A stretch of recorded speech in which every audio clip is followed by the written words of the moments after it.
Welcome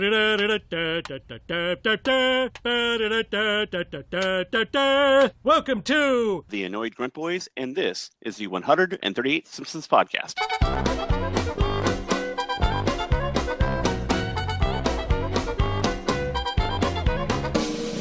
That's right. It is the podcast where we examine the show The Simpsons from seasons 11 and beyond. And today we're exploring as far as beyond as we can go. With me, as always, is my half-host, Craig. Hey, Steve. How you doing? I am Steve. This episode is the farthest we can go so far. That's right. I mean, in a week it'll not be true, but so far, yeah. This is not a normal thing for us on the podcast to be reviewing the latest episode of The Simpsons, because usually at random review an episode from seasons 11 to current. Mm-hmm. And we thought since this was the premiere this week that we would go ahead and review this. Yes, give the Wheel of Random some Wheel of Rest. It is that time of year, Steve. Fall is upon us, so that means new fall TV shows, your favorites returning, your not-so-favorites returning. Some series are ending, some beginning. It's true. Any shows you're looking forward to returning besides The Simpsons, of course? Well, I'm looking forward to the final season of The Good Place. Same here. Also, not on network TV, but on streaming, I'm looking forward to the return of Big Mouth and BoJack Horseman. I did watch a couple episodes of Big Mouth, but yet to watch BoJack. BoJack's kind of a hard sell, but once you get into it, it's really good, really depressing, but I thoroughly enjoy it. I'm looking forward to, of course, my superhero shows coming back on the CW. I'll take a look at the Batwoman when it comes out. I've watched Modern Family since season 1, so I have to finish it, right? Yeah. I still think it's funny. I still watch The Goldbergs. I still think that's funny. There's a lot of parallels between The Goldbergs and The Simpsons, where they have the cast of crazies that are all around the town. So, you know, a lot of that writing, comes from Simpsons influence. Sure, yeah. There's a lot of TV shows that I quit watching, but those are some of the few that have stuck around. Like you said, Good Place. One show that I don't want to watch, but because I watched The Bachelor with Laura, there were nonstop ads for it, is Stumptown. I saw that it got good reviews, or is getting good reviews. Yeah, I think it's just because I saw the same ad like 50 times of her in the car with the two guys tied up, and I'm just sick of it. But right. Maybe the show is good. Yeah, I'm going to give it a gander, and the reason why we're bringing this up is Stumptown. It's a nickname for our hometown of Portland, and rarely do we get TV shows based in Portland, and it's actually filmed in Portland. So yeah. I think it's just us for eye candy, is just to go like, hey, look, there's that building, and there's that street. Yeah. So they have Voodoo Donuts. I think that exact same clip that you kept talking about, wasn't that Nada? Like they drove by like our old apartment a bunch of times. Absolutely, yeah. Yeah. So I thought that was fun. Well, when we lived there, they were filming some movie with Diane West or something. I don't remember. They filmed a couple. Well, there was the movie. I accidentally ran into a scene on accident. It was on the waterfront. This was back when I was running, and I kind of ran into the scene, and the guy was like, "Hey!" Like the security, like wasn't paying attention. He was watching the filming going on, and I think it was Morning Glory. I think it was a Harrison Ford movie. Okay. It was supposed to be a bad movie. I think every movie that's pretty much been filmed in Portland was never that great. Yeah, there's some Madonna movie that was filmed here. Right, but... yeah. So that's one of the reasons why I want to watch Stumptown. And it's also based off a very highly acclaimed graphic novel, so there you go. Oh, okay. There was a couple other TV shows that were filmed in Portland. Like, I never watched Grimm. That was filmed in Portland and based in Portland. No, I am possibly working on a writing project with one of the cast members of Grimm. Oh, nice. Yeah, a customer of mine is producing some sort of thing, and he wants me to write for them, so that could happen, but it might not. I don't know. Is it the Russian guy? No. Talks to himself? It is none of the Ferocious Five. If you guys didn't hear last week's podcast, we're just talking about Steve and his Ferocious Five, the 5 customers he's not a fan of. So let's talk about Animation Domination coming back. Fox's Sunday night juggernaut of long-running animated shows. First off, of course, with The Simpsons, but we'll get to that. Yeah. A little bit later. What would we be if we weren't that? Yeah. Right. And then next up, we had a new show called Bless the Hearts. When I saw the ads for this, granted, it had like a lot of good voice talent. So like, okay, you got Maya Rudolph and Ike Barinholtz and Kristen Wiig playing the lead character, and the creator, Emily Spivey. Yeah, she was an SNL writer and she wrote for Last Man on Earth, Parks and Rec. She wrote the movie Wine Country, which came out on Netflix too, mixed reviews. And Modern Family. Yeah, so Steve and I talked off pod and said, hey, let's just for the intro just kind of talk about the animated shows coming back, even if we don't watch watch them, or because I know Bob's Burgers is supposed to be a great show. I still have yet to watch it. You're missing out, and well, I'll skip to it now. It was the 10th season premiere last night. Does that mean next year we can start reviewing it? Because it'll be season so. 11. All right. Yeah, when it jumps into new territory. Honestly, it's quietly becoming, or has become, such a solid show where I feel like if The Simpsons didn't exist, it would be blowing our minds how good it is. And I think for a younger generation, it is doing that. The voice work is amazing. The stories are really good, and it has an expansive world, their own little version of Springfield. There's a lot of emotional heart. It's really grounded. It's just an excellent show. I know I'd like it. Again, like I said, voice talent-wise, I know all those guys, and I like all the things they do. And I think it's an intimidation thing where, like you said, 10 seasons, like, all right, now I got to go back. Season 1. I mean, I still haven't seen The Wire, and there's only like, 4 seasons of that? It's so hard. You can't, I haven't seen The Wire either. Got to see The Wire, Steve. You just got to see The Wire. But anytime I meet somebody from Baltimore, I'm like, yep, I saw The Wire. Guilty pleasure, and I've brought it up before, is I still watch Family Guy. To me, right now, it's just the writers write for Seth MacFarlane, and he just comes in and just reads all the characters. And then the other actors come in for like one day out of the week, and they do their entire dialogue for the entire season. Right. So I always find it amusing when I just watch Seth MacFarlane interacting with just himself. This new episode was a parody of Poseidon Adventure, something that the kids are all talking about, that movie from the 70s. But yeah, it's just the same silly jokes, graphic, like deaths and things like that.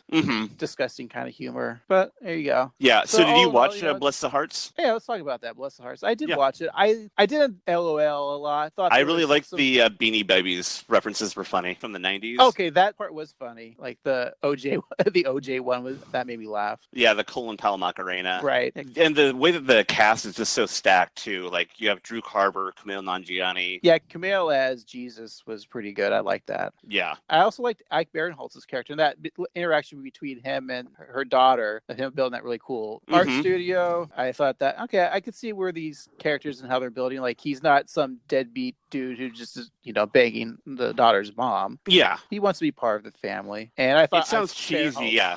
But I sorry, go ahead. When Ike Barinholtz couldn't think of something to say, he's like, I better say something. He's just like, Beegaba. I'm like, that's cute. And then when he tried to tell the government guys, he's like, you should really just say this is a devil church, and then we don't have to shut you down. Yeah. A fun little commentary on how churches can get away with anything in this country. It's true, including child rape. There you go. But one thing that I will say about the show that I liked is that it's like wholesome. Like nobody's an ass. Like everyone is just trying to get along. Yeah. But I worry that the show will be good, and then after about 6 episodes, it'll get canceled. Well, luckily enough, I looked on IMDb and it says 13, so they've already made 13, Steve. Okay. But it still will. It's Fox, so it'll cancel after 6, and then we have to wait, until I don't know, Hulu will pick it up. Right. And and I also like the animation style. I thought it was good. It was a little crude, but in that good way. Yeah, like it was totally meant to be. And I like how she's a waitress at a restaurant called The Last Supper. Yeah, but good. And I like the grandma character with the Maymays.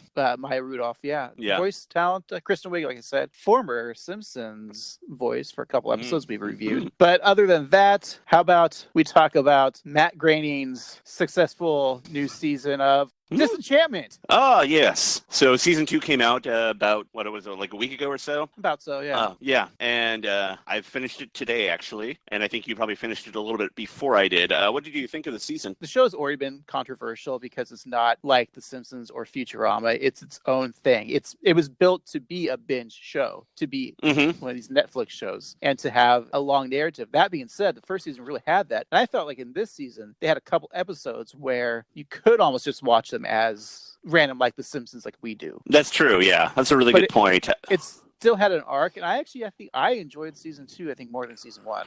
Yeah, I think so.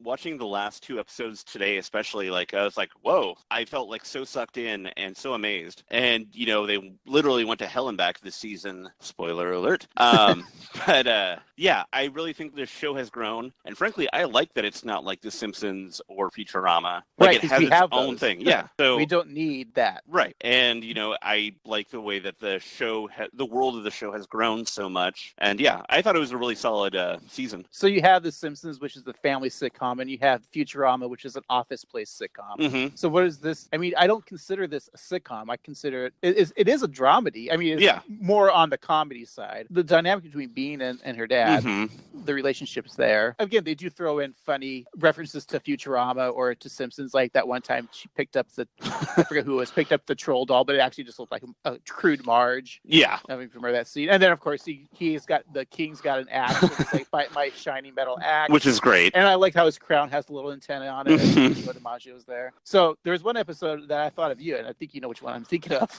Yep. The one where he goes after the bear. Yeah.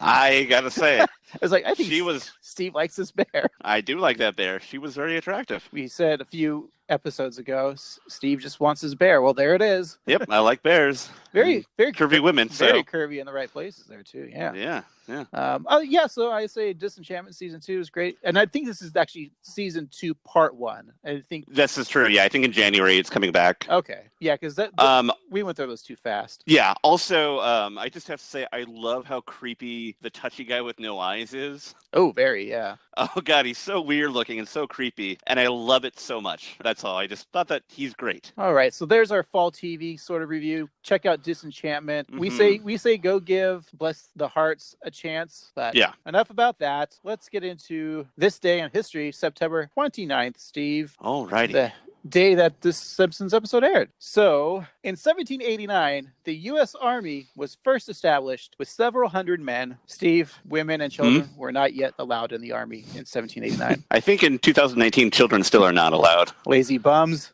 Yeah. Earn your diapers, kids. Well, in 1943, U.S. General Dwight D. Eisenhower, let's get busy, and Italian Marco Pedro Badoglio signed an armistice aboard the British ship Nelson. 1943, Steve, also that year, your favorite book was published. I knew it. Yep. I knew you were going to do that. That's right. Adolf Hitler's Mein Kampf was first published in the United States. Well, in 1951, the first network football game was televised by CBS TV in color. The game was between the University of California and the University of Pennsylvania. In 1976, Jerry Lee Lewis, Glaben, I like my cousin, was charged with shooting a firearm within the city limits. He hit his bass player, Norman Owens, twice in the chest while attempting to shoot a soda bottle. Goodness gracious. Great balls of fire. In 1988, the space shuttle Discovery took off from Cape Canaveral in Florida. It was the first manned spaceflight since the Challenger disaster. Speaking of balls of fire. Oh, geez. And in 1992, NBA legend Magic Johnson announced that he was returning to professional basketball. The comeback ended the following November. How about some famous birthdays? All right, check this out. So Horatio Nelson was born in 1758. So I thought that was kind of a fun little thing that Eisenhower signed with the Italian Markel Pietro Badoglio on the ship named after Nelson on his birthday. Interesting, yeah. There you go. Well, America's favorite cowboy, Gene Autry, was born in 1907. No, not Heath Ledger? Oh, okay. No. In 1899, the inventor of the modern ballpoint pen was born. Steve, what's his name? Laszlo Biro. Right. Well, in 1935, the aforementioned Jerry Lee Lewis, Glaven, was born. So we go back to that thing with him. So this must have been his birthday party, right? I assume so, yeah. He probably got drunk. Like, his cousin probably had to go to bed because she had school in the morning. Preschool, yeah. Yeah.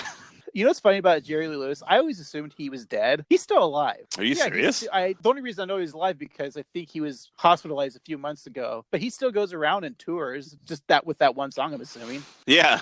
Wow. That's really weird. And because he married his cousin, that's when he was just pretty much blacklisted. It's like, you're never working again. But I don't know, I just always felt like he was someone that had like a tragic demise or like an early death. But no, he's still alive. Well, somebody's got to play those state fairs. But you know who's not alive? Who's that? His birthday from 1942. Madeline Kahn. Kahn! She was so great in all those Mel Brooks movies. Oh, yeah. A real delight. Also born in 1942 is Ian McShane. 1948 newscaster Bryant Gumbel. Oh, and in 1958, hey, it's Andrew Dice Clay. And in 1963, our favorite bassist from the band Primus, Mr. Les Claypool. You know what I think about Primus? No. I think they suck. There you go. That's their catchphrase. Do they still say that? I don't know. Are they still a thing? Yeah, they are. I sometimes look at Spotify. Okay. I'm like, oh, they have like 3 albums that I have never listened to. Big in high school for us, Yep, I think. high school and middle school, definitely. Yeah. And in our movies, the number 1 movie this weekend was the animated film Abominable. Yes, I have no desire to see it, and I don't have children, so I'm never going to see it. Never see it either, Steve. Well, for music, our number 1 song was Truth Hurts by Lizzo. Why men great till they gotta be great? Don't text me, tell it straight to my face. Best friend set me down in the salon chair. Shampoo press, get you out of my hair. Fresh photos with the bomb lighting. New man on the Minnesota Vikings.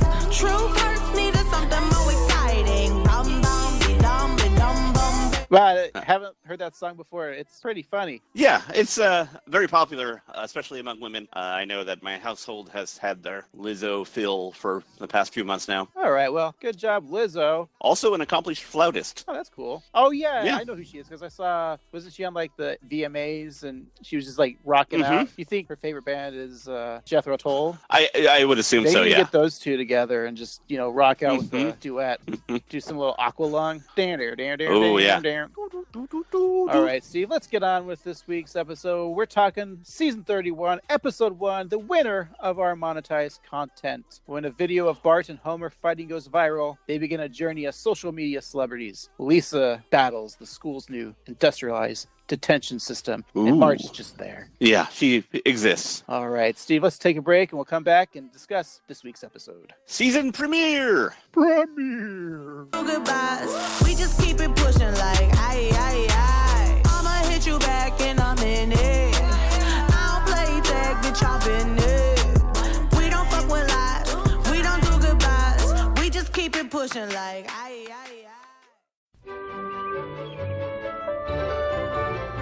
And we're back. Today we're talking about winter of our monetized content. Maybe we should just do normal voice. You're probably right. Me, ma, mo, moo, me. And we're back. Today we're talking about winter of our monetized content, the first episode of the 31st season. It originally aired on September 29th, 2019. Number 663 in the show's run. Your nerd code is YABF19. It was written by Ryan Coe, directed by Bob Anderson, and your showrunner is Craig. What do you think? I'm going to go with Sam Simon. Oh, no. Too soon? A little too late, actually. Oh, jeez. All right, well, it's going to have to be Scully Mike. Sorry. All right, fine. Patrick Warburton. Yeah, no. I'm going to give up. Well, it was Al Jean. No, I'm going to give up It's on this always podcast. It's probably for the best. All right. It's been fun. It's been. So Ryan Coe, this is the first episode we've reviewed that he's written. It's not his first episode. He wrote Dad Behavior. It was the 8th episode of the 28th season. Next one was Singing in the Lane. It was the 7th episode of the 29th season. Krusty the Clown was the 8th episode of the 30th season. So 4 years here with the show. He gets the honor of season premiere. He's also written for... Good for He's him. also written for Cougarton. And Oh. that's how you would say it if it was Downton Abbey at Cougarton. Right. And Cougarton. 2 episodes of The Office. So there you go. Ooh. There's Ryan Coe for ya. He sounds like a corporation. Ryan Coe. For you. So the couch gag is Homer attempting to fold an origami swan, but folding the family on a sofa instead. I like these kind of little short, quick couch gags. So I enjoyed that. Here's what I was a little sad. This is a season premiere, right? I was This is hoping true. for some chalkboard gag of like, Bart writing like 31 seasons. What me worry? Wait, that's Mad Magazine. But like something, right? Yeah. And in this age we usually get a title screen gag, a billboard gag, and a chalkboard gag, and we got none. Just the couch gag. Our episode opens at the nuclear power plant where Homer, Lenny, and Carl are watching Tackling Dummies with Anger Watkins, a sports call-in show with a host reminiscent of Stephen A. Smith, who I believe is on ESPN. I'm not a sporto, but he's been on there. He's discussing the greatest basketball players of all time, and Homer contacts the show. First time listener, long time caller, so I, Give me a take. Anger needs a take. Who is number one? John Stockton! John Stockton? We're trying to have our daily conversation in which we rank and re-rank 3 demigods, and you bring John never won a title Stockton into the mix? Shame! For shame! Die! Soon! Goodbye! Homer, you got flushed. A man who don't know sports. He ain't much of a man. You're nothing to me now, just husband and father. So in that clip, I thought that Sports Jesus was kind of funny. Yeah. Also, the line where Homer calls into the show and says, first time listener, long time caller. I feel like that joke has been done a lot, and it's not that clever. It's one of those things like you think you're funny when you do it, because I'll listen to like Howard Stern and people call in sometimes and they think they're clever and they say that. It's kind of cringy. Yeah, it's kind of like when you're in the grocery store and like they're ringing stuff up and it doesn't ring up 2 or 3 times and like must be free.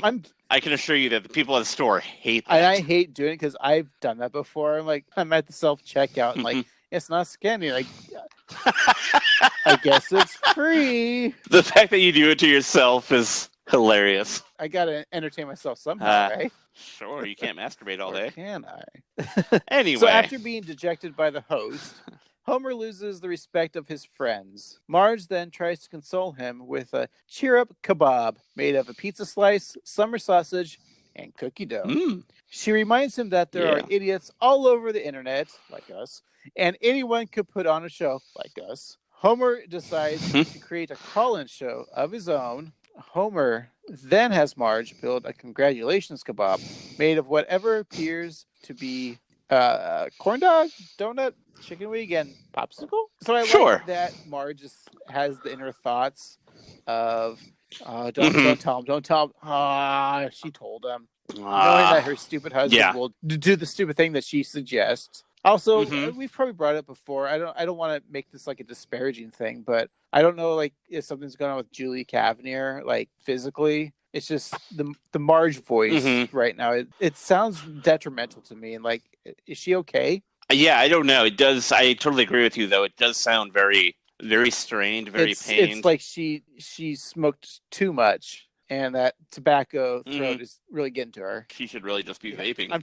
She'd be dead already. But I'm not saying that Julie Cavalier is a smoker, but I mean, Marge has the voice of a smoker, even though she doesn't. Right, yeah. Oh, Marge does smoke. Yeah. We just, she only does it when she's stressed. She's losing her hair. And maybe she does, like, and we don't see it, like, after the scenes end, she goes behind the set.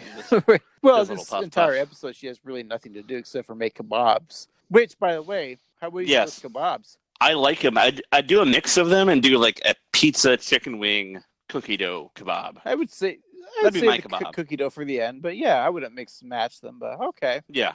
So at the lunchroom of Springfield Elementary, we find Lisa complaining about the rock hard vending machine tater tots. Well, forking her tots, one of the potato morsels flies into the air, hitting Nelson, resulting in a food fight. When Skitter comes in, he's got the Vietnam flashback, but it's literally to another tater tot fight in his Vietnam flashback. The tot offensive. I also like a tater tot vending machine. I think that's a great invention. I feel like someone like you would love that. I would. I mean, it'd be cool if you could have like tater tots, French fries, and then maybe like mashed potatoes. So you could have like a whole like spectrum of potatoes. Okay, I can see this now. So it's like a potato vending machine. So it's just has a bunch of like russet potatoes in it, and then you hit a button. Like, so you want curly fries, you want tots, you want shoestring fries, you want waffle fries, you want mashed potatoes. You hit the button, and the machine will like grind it up and flash fry or whatever like into that shape that you want. Oh yeah, we need a patent pending this.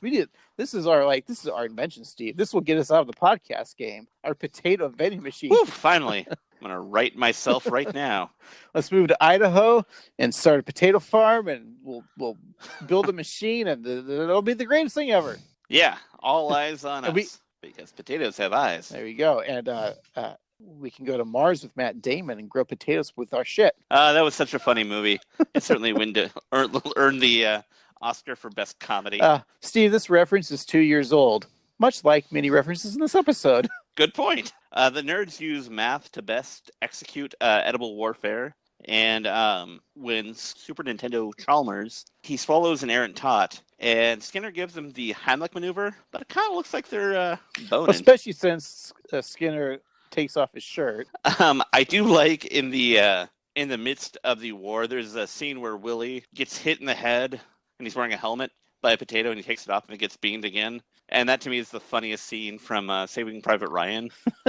Which is like a 20-year-old reference to that movie now. But yeah, I'm interested that you think that's funny, a guy getting killed. It's not the killing that's funny. It's the, like, oh, I got hit. Oh, my head. What? And then, yeah, watching that movie for the first time, Saving Private Ryan, that is, and that scene is like, how lucky he was. Like, my helmet saved me. And then 3 seconds later, bam. Mm-hmm. Is it Alanis Morissette ironic? I really do think. In the aftermath of the food fight, Skinner and Chalmers look for the culprit of the food fight, and they think it's Lisa. Now, which of you little hoodlums tossed the first tot? The nerd did it. Principal Skinner, it wasn't me. It was physics. Is this true, physics? I would have thought better of a Turkmenistani exchange student. I had nothing to do with it. I came to this country to escape food-based violence. Lisa, 1 week's detention. Steve, what do you think of that wordplay joke? I don't like it. It's, like, not only, like, culturally kind of insensitive, but it's also not very witty. Like, physics isn't really a name at all.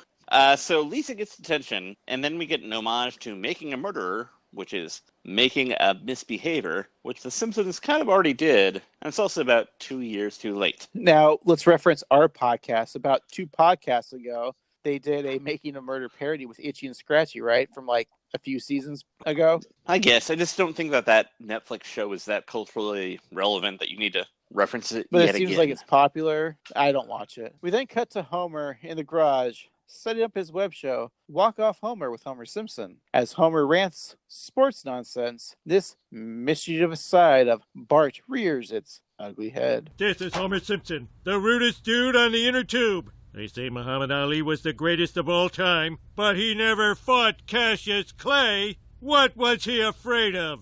Boom! Hot take! And how come in basketball they use the basket all the time, but you could literally play football without any feet? This show sucks. I can't believe he's wasting Flanders' Wi-Fi on this. Here's a few things that bug me. How can they call traveling on a home team? Why is soccer so stupid? How can they play hockey in a garden? Why can't golfers carry their own clubs? Lazy jerks. Oh, huh?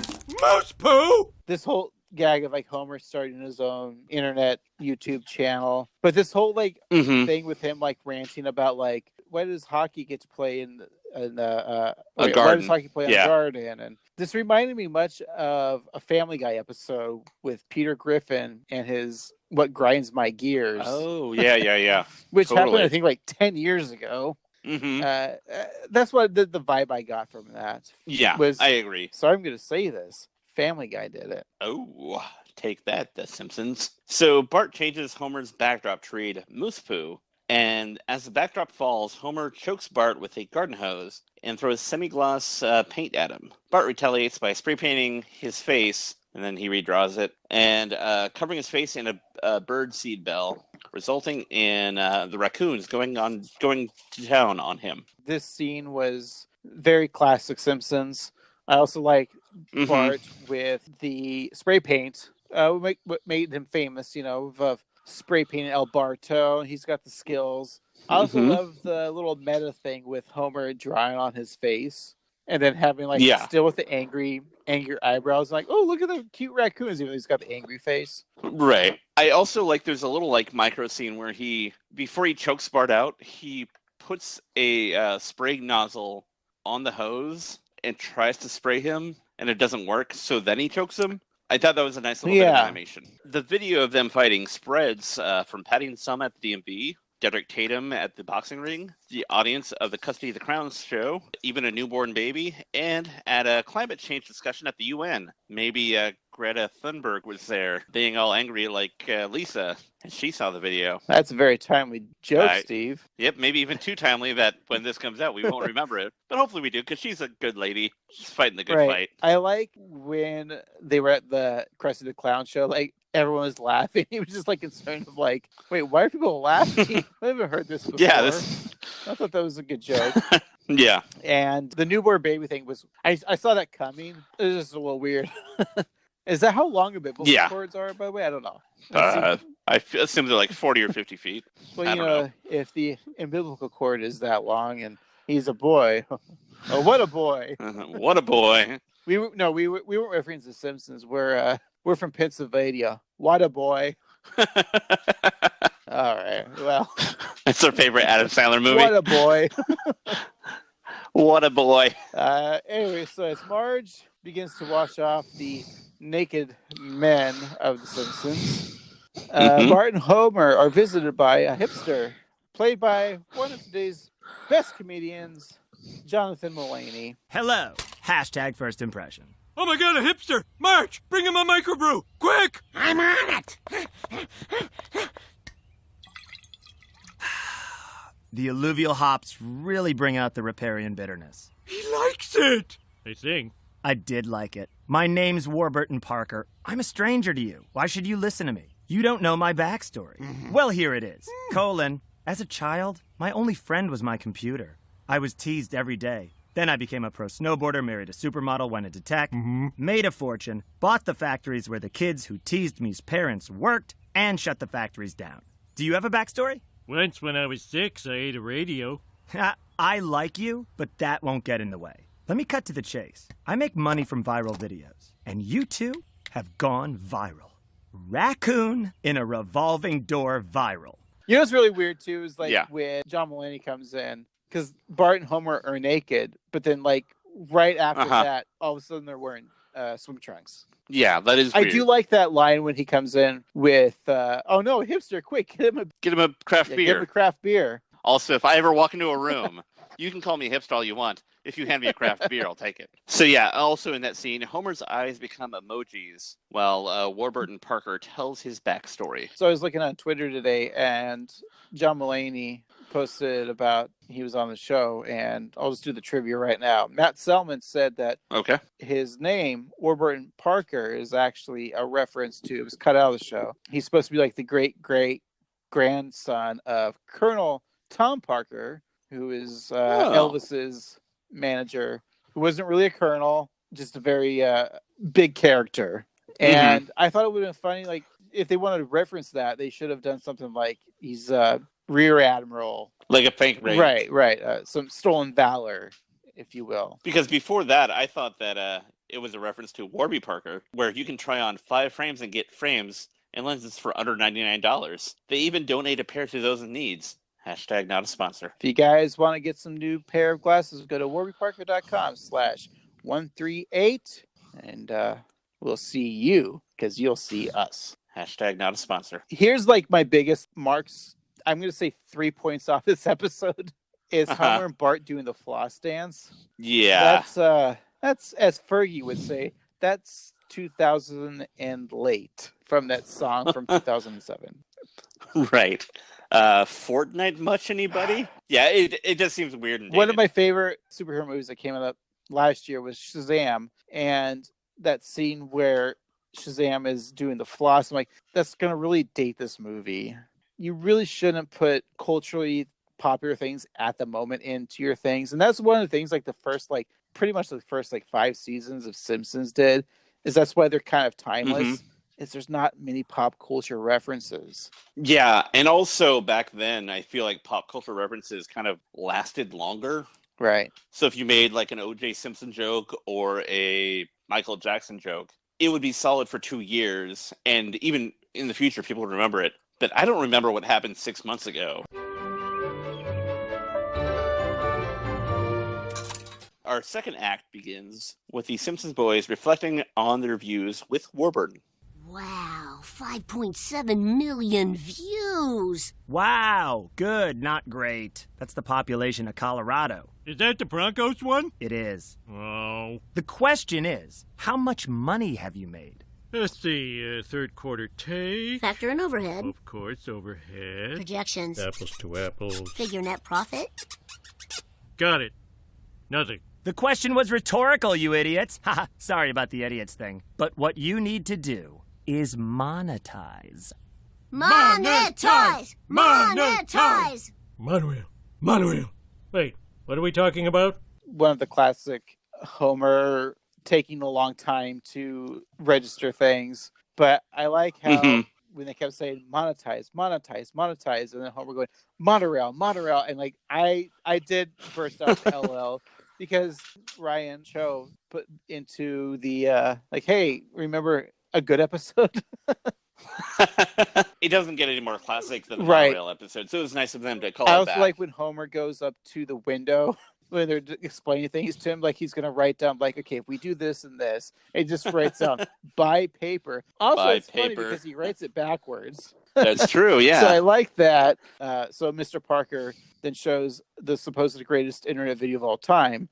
Monkey smells his finger and falls out of a tree, which is a legit video, and it is one of the first. I remember that video from when I was 3 years old, because I'm only 17. Yeah, you're old enough to date Jerry Seinfeld. So the monkey smells his finger, which was actually uploaded, I think, 9 years ago, Steve, according to your research. That's right. Then Homer laughs at the brief video for hours, which Patrick Warburton plays cards with Maggie. And I thought that scene, too, with just Maggie playing cards. I mean, she's crafty, Right. so Well, she's like... I think that she'd be a good opponent. I think she's smarter than everyone. Like, she's going to be smarter than Lisa. She's the wunderkind of the show. So then Warburton explains that the monkey made no money, but with his help, riches await Bartholomew and Homer Thiel. That monkey and that monkey's estate made $0, even less in monkey dollars. If he had signed with me, I mean, just hypothetically, there would be, monkey finger sniff t-shirts, monkey finger sniff finger wipes, monkey finger sniff sponsorships, and a spot on Weekend Update, on SNL, host Rami Malek, or better, musical guest Pitbull.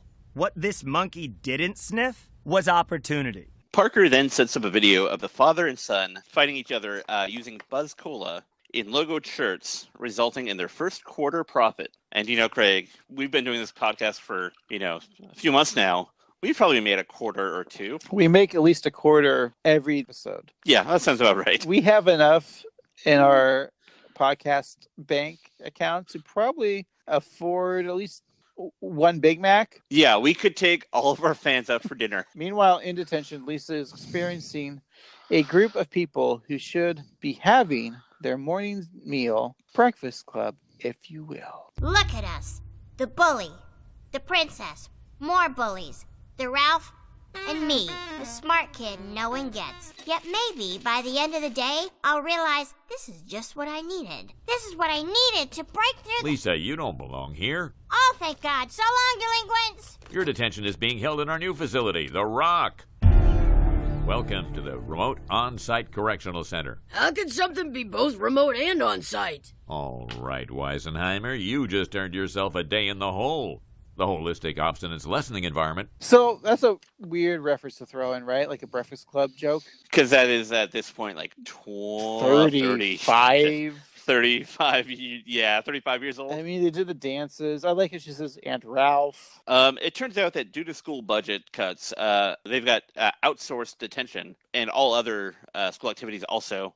They've outsourced them to corporations, including... Welcome to Misbehavior Solutions, a Torture 500 company. You privatized detention. Lisa, you have to understand. Anyone who's done anything remotely poor is in private prison. Oh, did I say poor? I meant wrong. No more questions. There's a weird animation thing here with Skinner, and he was telling Lisa that all activities are canceled, and he does like the Bob Hope, Johnny Carson, like golf swing, like he's telling a monologue joke, but I don't get that.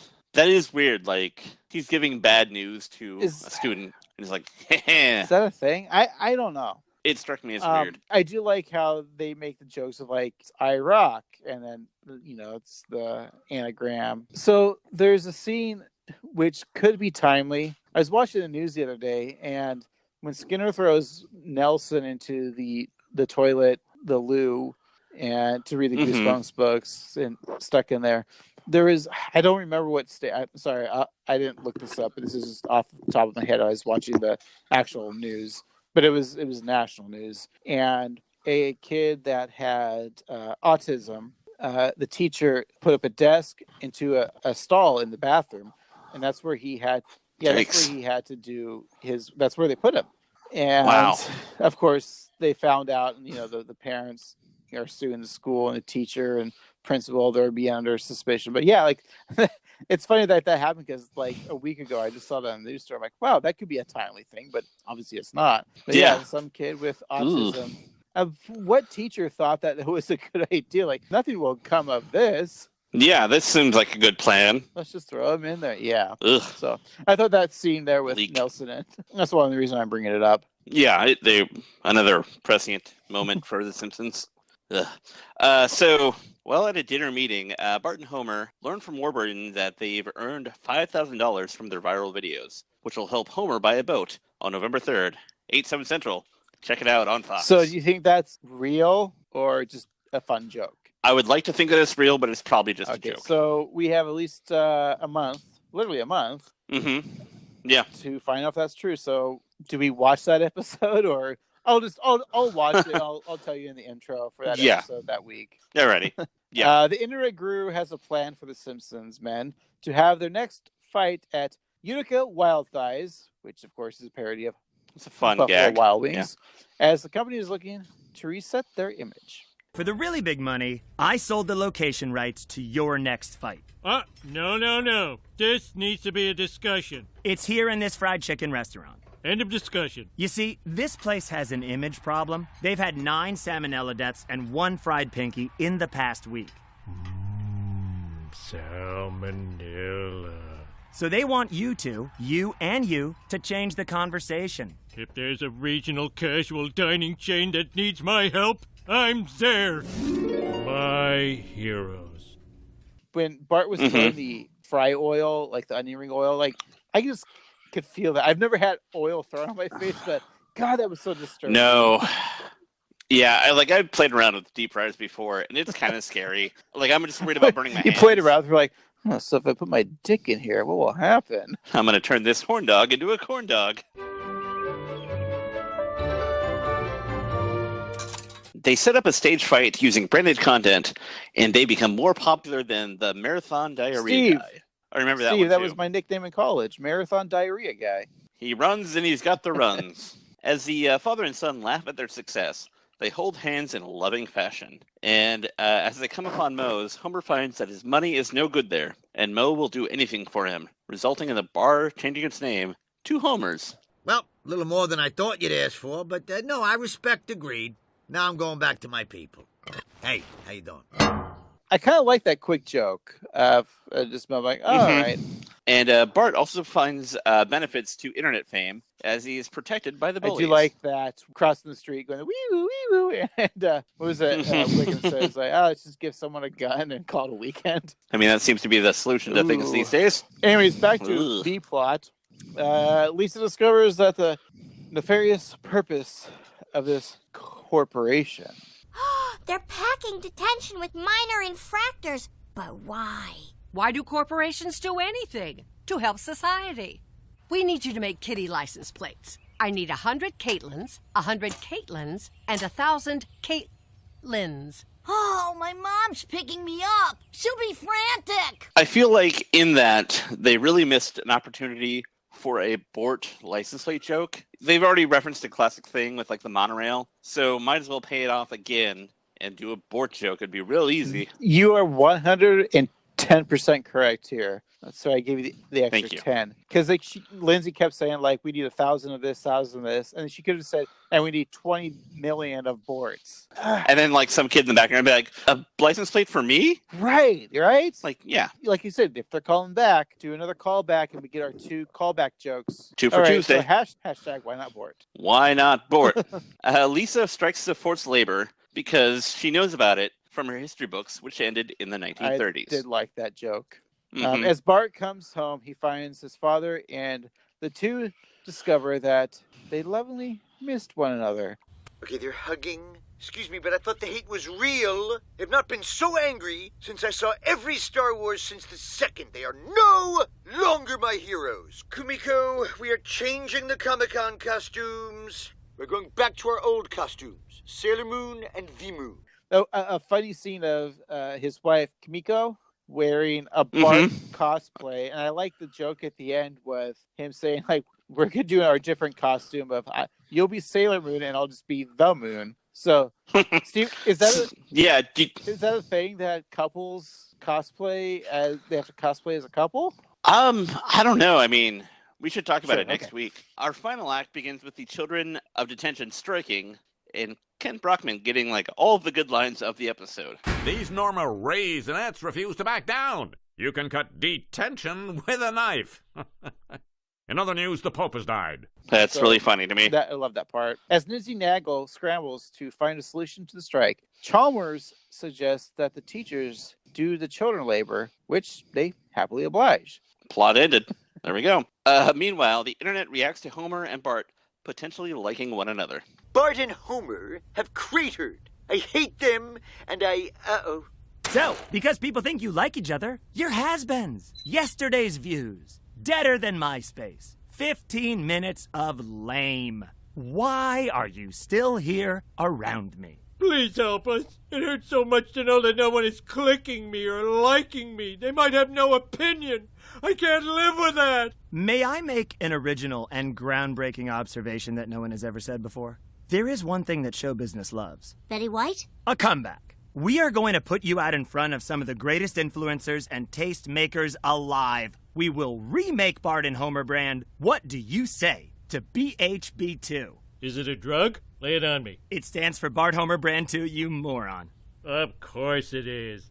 Is it a pill or the other end? Homer and Bart gather among the greatest influencers to prove that the boys are still legit. They are then met by Detonator, the internet's leading walkthrough gamer, Leslie Scott, a makeup artist with veiled hints of white nationalism, and Jurgen, the Southern Norway's leading unboxer. Now, Steve, I know this episode was probably written and animated a year or two ago, but I thought if they would have brought Bill Oakley in to do a food parody, food review thing, because he's so popular now with his food reviews, which of course we are Bill Oakley fans. That's true. Come on our show, Bill. Come to my store, Bill. Be my friend, Bill. Save me from this podcast, Bill. We love Disenchantment, you heard earlier, Bill. Yeah. So I thought that would have been a fun little gag. Maybe in the future they can throw that in here. It'd be a fun thing. Like, they could have had a joke of, and former cartoon writers now are doing food reviews, you know. Yeah, they could even make fun of him a little bit, like, this is all I've got. He would have done the voice, and it would have been all dandy. So on stage, the boys have a plan. Much like the Cylons from Battlestar Galactica. Frack. And now to tell you what you're gonna do. Mortal Kombat live online. Doesn't mortal mean dead? It can, but it's just a figure of speech. So we don't kill each other. Oh, if you did, that would be great, but let's play it by ear. Okay, guys, when you're in combat, definitely killing each other, it's important to feature your sponsored weapons. Bart, you're promoting Netflix. Got it? And Trident Gum. Homer, you're repping Axe body spray and Trident Spearmint Gum. Do you get it, Homer? The product things match the words. I don't know, this seems kind of lame. You know what's not lame? An audience of 200 live streams while you kill your own father. Or whatever. Feel it out. So what did you think of puns of Netflix and Axe body spray and... Ooh, I thought that was gross.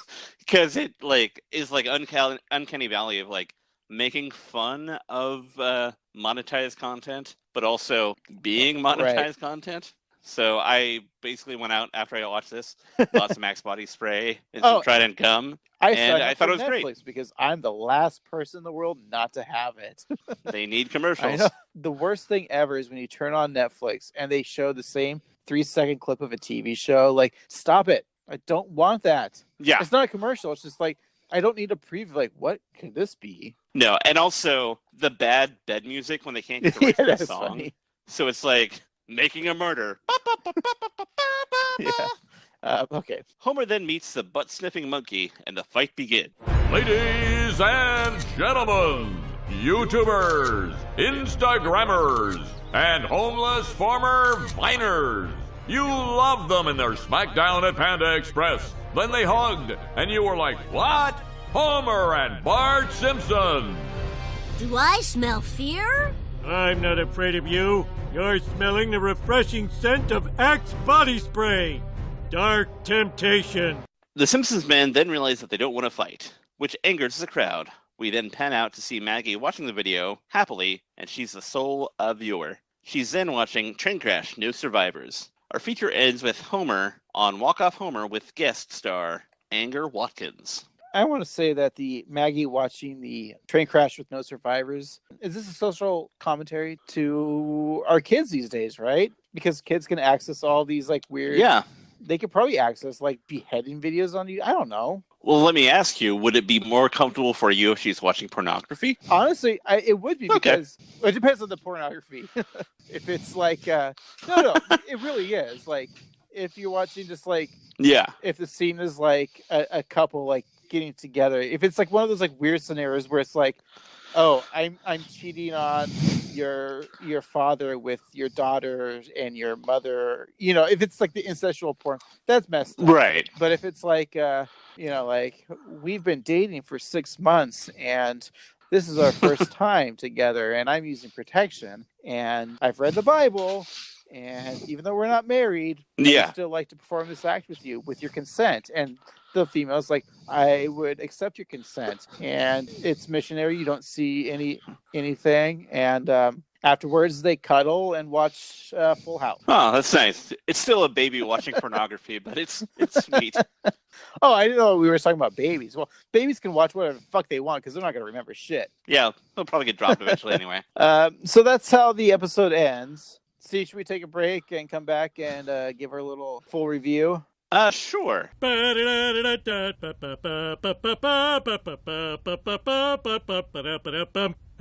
I'm Homer Simpson, and this is episode 2 of Walk Off Homer. Today's question, are sports talk shows a complete and utter waste of time? We will get to the bottom of this within the next 5 hours. 5 hours? I can't get my point across in 5 hours. My whole career depends on me never quite getting to the finish, because I know it.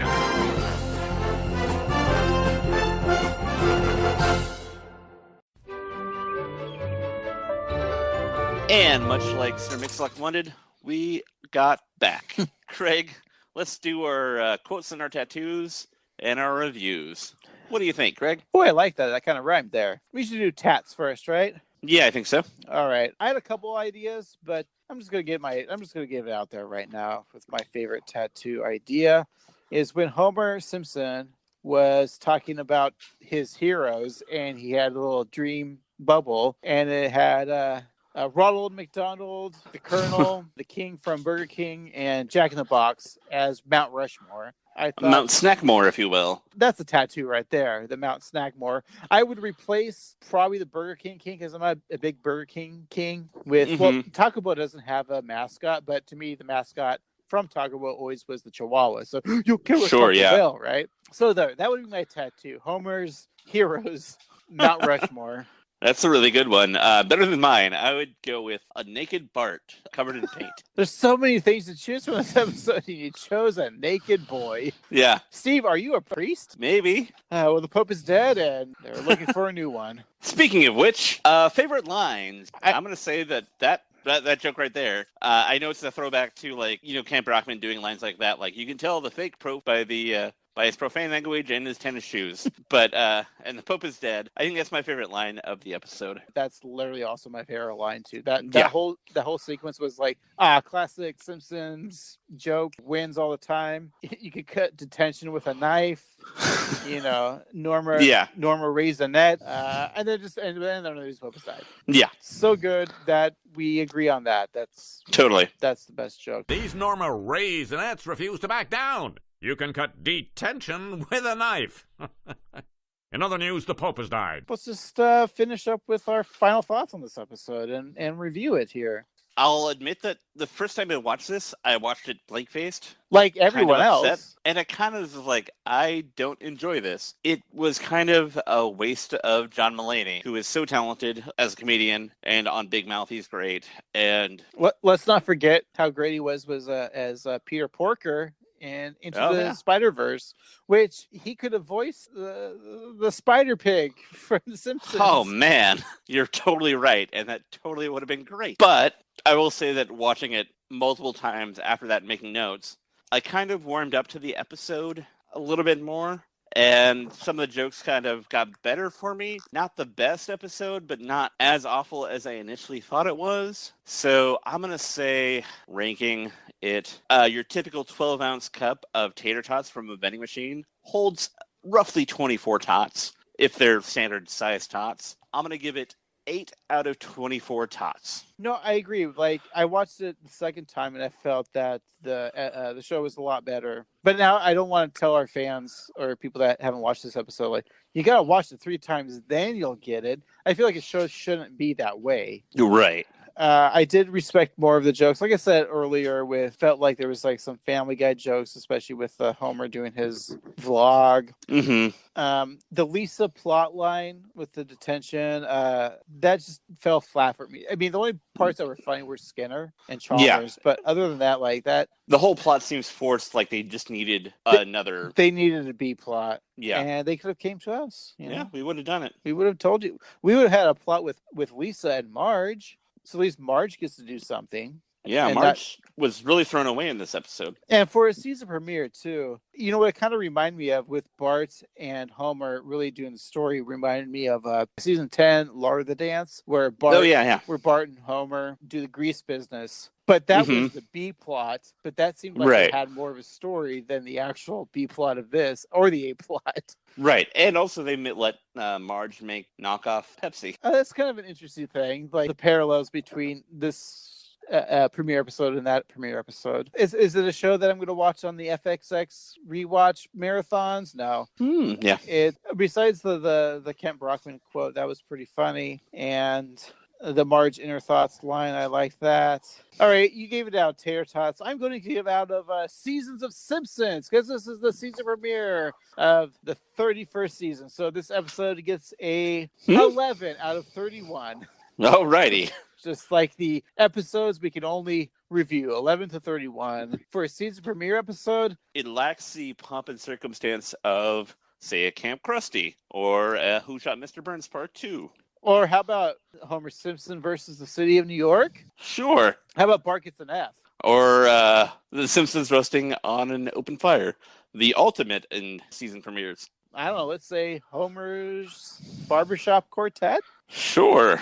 Or maybe Stark Raving Dad. How about Lord of the Dance? Wow, we're talking about all these season premieres. I wonder how we would rank them, the first 10 seasons. Where would we put them in both rewatchability and also as they hold up as season premieres? Ooh, that's a great segue, Steve. Let's talk about that now. We'll do a top 10 list, David Letterman style. Yes. Of our top 10 from seasons 1 through 10 of the best to, Alrighty. I guess, not best. Doesn't mean that we hate them. It's just what we think is the best. So, just to go over the episodes real quick. Season 1 was Simpsons Roasting on Open Fire. That's, of course, the classic Getting Santa's Little Helper Christmas episode. Number 2 is, from season 2, is Bart Gets an F, where Bart fails to pass the test and misses out and has a very emotional bit of learning with Mrs. Krabappel. Season 3 is Stark Raving Dad, and that's the Michael Jackson episode where Homer gets institutionalized and meets Michael Jackson. That's right. Season 4 is Camp Krusty, when Bart and Lisa go to Krusty's crappy camp. Season 5 is Homer's Barbershop Quartet. This is where Homer used to be in a barbershop quartet with Barney and Skinner and Apu and formerly Chief Wiggum were in the barbershop. Cameo by George Harrison. Ooh, where'd you get those brownies? Season 6, Bart of Darkness. Bart breaks his legs and Lisa becomes Queen of Summer. Season 7 was Who Shot Mr. Burns Part 2. That's, of course, the conclusion to Who Shot Mr. Burns Part 1. Enough said. Season 8 is Treehouse of Horror 7, which includes Bart's evil twin. Lisa becomes a god when she puts the soda and they become little creatures. And then Kang and Kodos run for president in the bodies of Bill Clinton and Bob Dole. Season 9 was the city of New York versus Homer Simpson. And that's, of course, when Barney takes Homer's car and it ends up between the two towers. And the Simpsons are going to New York to get the car back. And rounding it out is Season 10, Lard of the Dance, where another Lisa comes to town, played by Lisa Kudrow, and becomes the popular girl, much to the dismay of Lisa Simpson. All right, so there's a little synopsis of the episode, Steve. Let's start with our number 10. Number 10.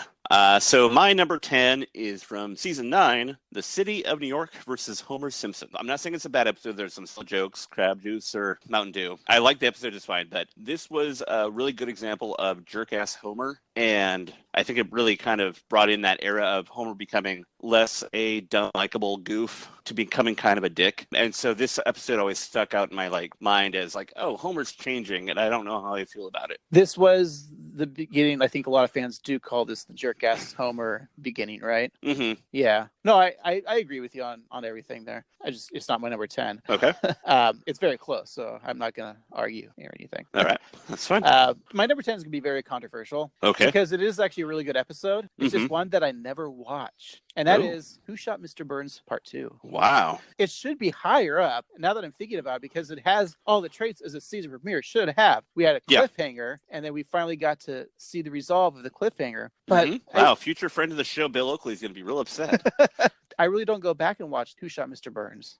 Like when I binge The Simpsons, I kind of, So here's what's funny for me is anytime I go back, I kind of pick a season at random, watch Part 2 often, but I don't watch Part 1 that often. So it's weird. I'll watch Part 1, but I never, because I think Part 1 is the better of the episodes. Yeah, I just always think of it as kind of a whole episode, even though it is divided in two. But I don't know. Yeah. So that's my controversy. I was going to say in the beginning of this, what I was ranking was what feels like an actual season premiere. And that definitely is a season premiere. But there's something about, I just don't really go back to that episode. Wow. Okay. Well, at number 9, perfectly fine episode, but kind of for me, one that I don't think about revisiting that often is Lard of the Dance from season 10. I'll agree with you on that one. Again, this might be controversial. My number 9 is Simpsons Roasting on an Open Fire. The very first episode of The Simpsons. So I'm looking at my list, and I thought that I may have been sacrilegious by putting it where I did. But you think I hit mine worse? No, I mean, it's hard because on one hand, it's the season premiere and it's the introduction. I mean, I know the Tracy Ullman shorts, but the series premiere, But also, it's kind of a boring episode. And one of the factors I put into is my rewatchability of said episodes. True that, yeah. I could have almost done what works as a season premiere. I would say Who Shot Mr. Burns Part 2 would be number 1 of what works best as a season premiere.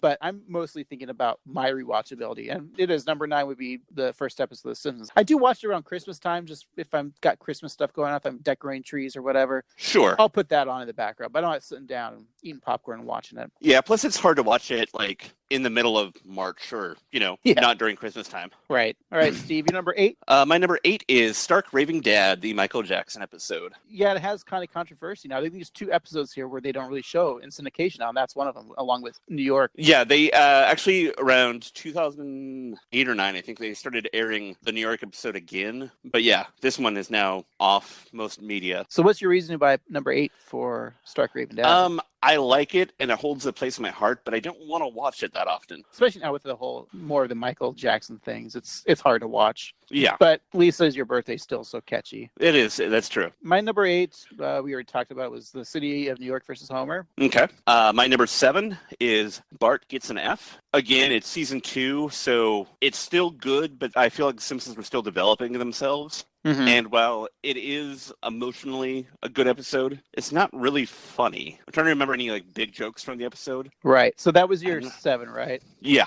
I'll just go tell you that was my number 6, and my 7 was Law of the Dance, so we don't need to talk about that. So we're pretty close with that. Bart Gets Enough. Yeah, that was my number 6.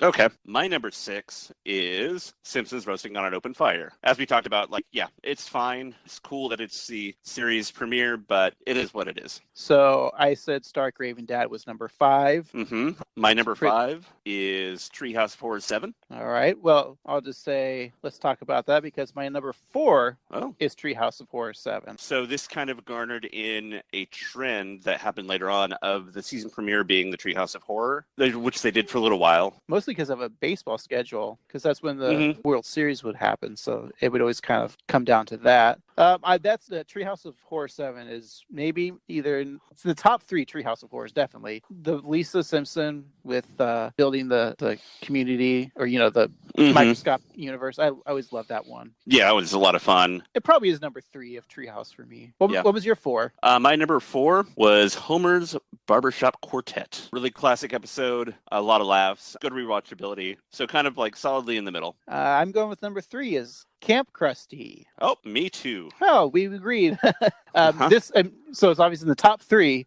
There's nothing really negative to say about this. No, it's a fun episode. It's in the top 10, definitely, I think. Yeah, and to your point, it's a great season premiere, or as it was originally supposed to be, a season finale, where it's like really epic kind of story, but in a small world, and I think it was great. It does serve more as a season finale, but it is kind of fun coming back, thinking about it, coming back after 2 seasons. Like, what are my friends The Simpsons doing over the summer? Right. Well, I was, Yeah, so I think that's kind of a fun way. And a lot of TV shows do that, too, is like this was their summer. In fact, I was talking about Goldberg's earlier. That's what their thing was. It was a parody of National Lampoon's Vacation, so we saw that. So your number 2? My number 2 is Who Shot Mr. Burns, Part 2. Hey, that works. Again, we talked about very controversial. Mine's the bottom and yours is the top. Yep.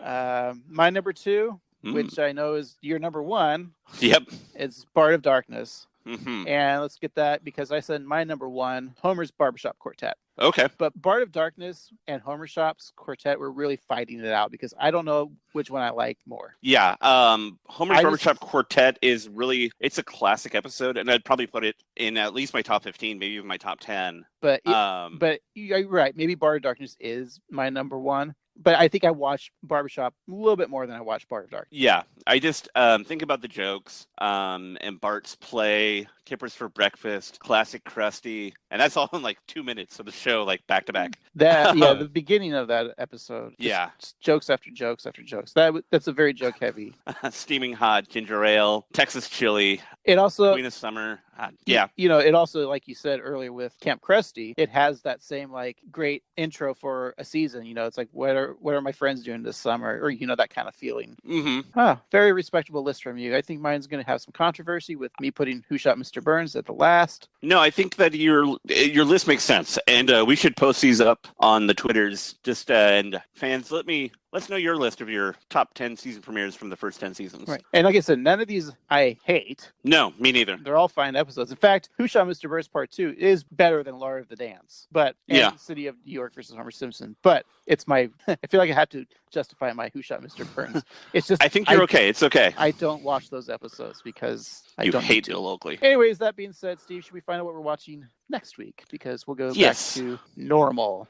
Back to normal. Alrighty, let's pull out that wheel of random. Steve, let's spin the wheel for the season wheel. All right.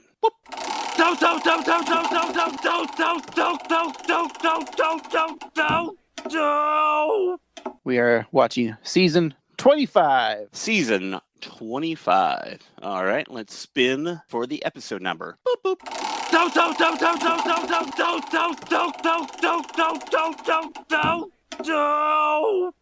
Woohoo! It's episode 12. Season 25, episode 12. It's just a one-word title called Diggs. Is it about Taye Diggs? It's about Taye Diggs. But what it is about is a recent transfer student named Diggs, that's where they get the name, voiced by Daniel Radcliffe, that's a Harry Potter, rescues Bart from a confrontation with bullies. Sounds interesting. It aired March 9th, 2014. Steve, you probably don't remember this or ever saw it. I do not know what this episode is. I probably did, and I don't remember it. So, all right. There we go. Looking forward to that one. So check it out. Next week, we'll be talking about Diggs. And if you got any questions or comments or likes or dislikes, or you want to talk about your family, or you want to talk about loved ones or any LGBTQ matters, go ahead and email us at 13simpsons@gmail.com. gmail.com. Or you can always send us your pictures or your tweets or your Facebook Mafia requests at 13simpsons on all the socials. For this week, I've been Unannoyed Grunt Boy Craig. And I've also been Unannoyed Grunt Boy, this time named Steve. And remember, keep watching the skis. What